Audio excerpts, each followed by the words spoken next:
خوب جاننے والا۔ سورہ الاحزاب کی آیت نمبر 40 آپ حضرات کے سامنے پڑھی اور ترجمہ ہوا ہے۔ اس میں اللہ تبارک و تعالی نے محمد کریم صلی اللہ علیہ وسلم کی ختم نبوت کا اعلان فرمایا ہے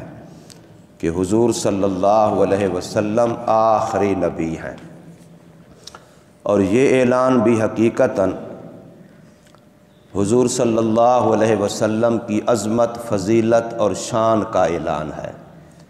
پہلے جتنے نبی آئے آدم علیہ السلام سے لے کر کے عیسیٰ علیہ السلام تک، ہر نبی اپنی نبوت کا، رسالت کا اعلان کرتا اور اپنے بعد آنے والے نبی کی بشارت دیتا، حتیٰ کہ حضرت عیسیٰ علیہ السلام نے اپنی نبوت و رسالت کا اعلان کیا اور ساتھ میں محمد کریم صلی اللہ علیہ وسلم کی بشارت دی۔ لیکن حضور صلی اللہ علیہ وسلم نے اپنی نبوت کا اعلان بھی کیا اور ختم نبوت کا اعلان بھی کیا، اور اپنے بعد امت کو جو چیز دی ہے فرمایا ترکت فیکم الامرین، میں تمہارے اندر دو چیزیں چھوڑ کے جا رہا ہوں، اگر تم نے ان دونوں کو مضبوطی سے تھامے رکھا، پکڑے رکھا، تو پھر تمہیں دنیا کی کوئی طاقت بھی گمراہ نہیں کر سکتی۔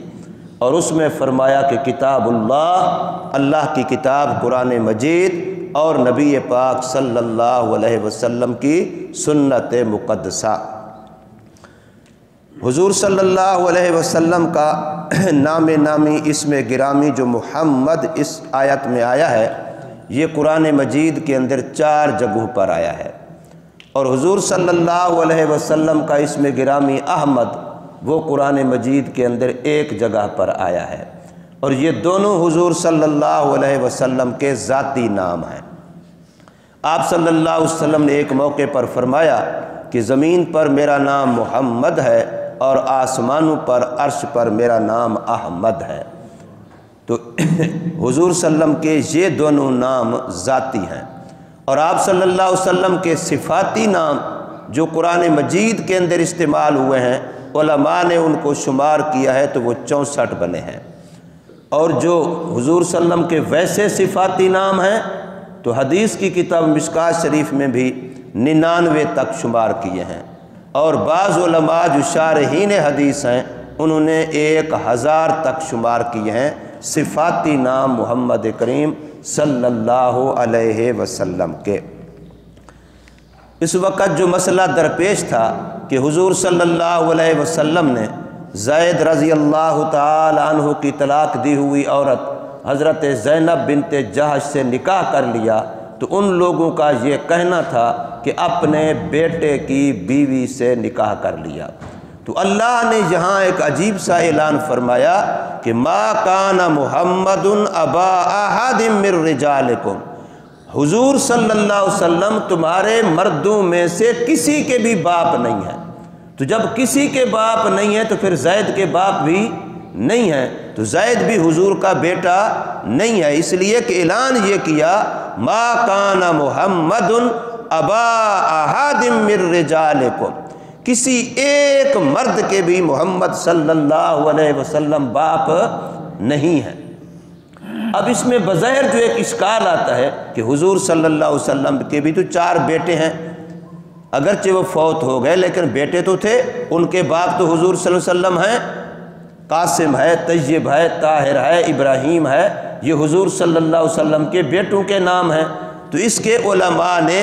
ایک جواب تو یہ دیا کہ جب یہ آیت کریمہ نازل ہوئی تھی اس وقت پہلے 3 بیٹے جو حضرت خدیجہ سے ہوئے تھے وہ تینوں فوت ہو چکے تھے، ان میں سے کوئی زندہ موجود نہیں تھا، اور ابراہیم جو ماریہ قبطیہ سے بعد میں ہوا ہے وہ ابھی تک ہوا ہی نہیں تھا۔ جب یہ آیت نازل ہوئی اس وقت حضور صلی اللہ علیہ وسلم کے بیٹوں میں سے، اولاد نرینہ میں سے کوئی زندہ موجود نہیں تھا، اس لیے فرمایا حضور کسی کے باپ نہیں ہیں۔ اور دوسرا سب سے بہتر جواب یہ ہے کہ یہاں قرآن نے لفظ بولا رجالکم، تمہارے مردوں میں سے کسی کے باپ نہیں ہیں۔ عربی زبان بڑی کامل ہے، بچہ جب بالکل چھوٹا ہوتا ہے تو اس کو عربی کہتی ہے طفل،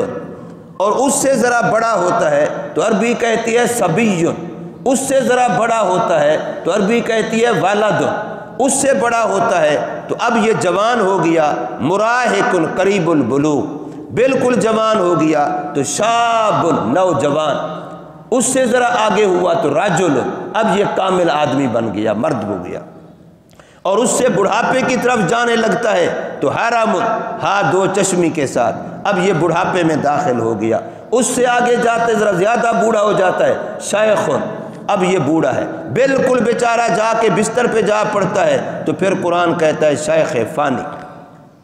اب یہ شیخ فانی ہو گیا۔ گویا یہ ہر منزل کا مرحلے کا الگ الگ نام ہے۔ تو رجال جو رجل کا لفظ آیا جمع ہے رجال، رجال جمع ہے رجل ان کی، تو یہ بالغ مرد کو کہتے ہیں۔ اور محمد صلی اللہ علیہ وسلم کی اولاد جو 4 بیٹے ہوئے وہ چاروں بچپن میں فوت ہو گئے، کوئی بھی بلوغت کی حد کو نہیں پہنچا، تو حضور صلی اللہ علیہ وسلم تمہارے بالغ مردوں میں سے کسی کے باپ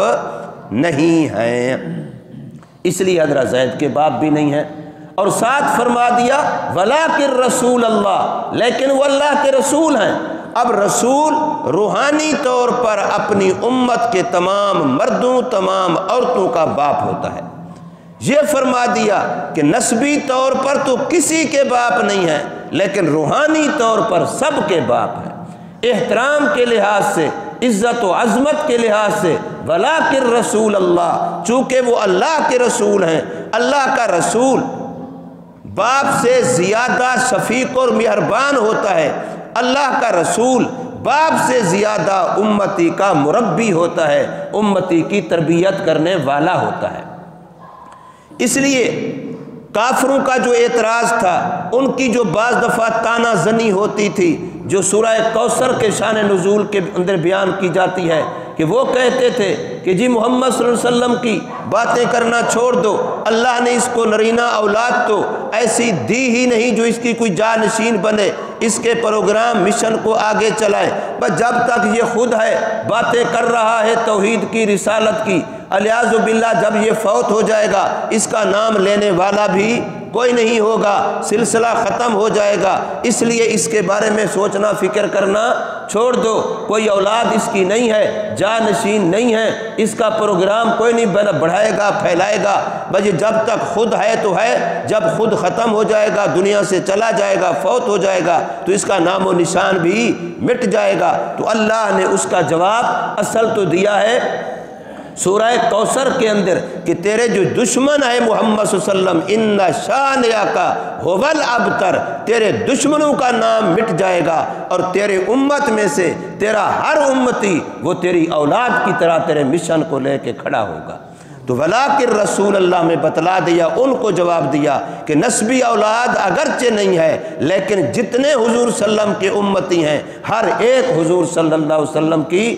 اس مشن کا وارث ہے، اور حضور کا روحانی بیٹا ہے، حضور کی روحانی اولاد ہے۔ اور ساتھ فرمایا وَخَاتَمَ النَّبِيِّينَ،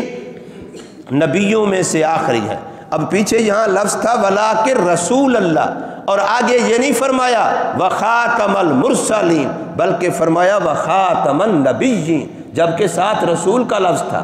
رسول اللہ کا لفظ تھا۔ رسول اور نبی میں اصطلاح کے لحاظ سے یہ فرق ہے کہ نبی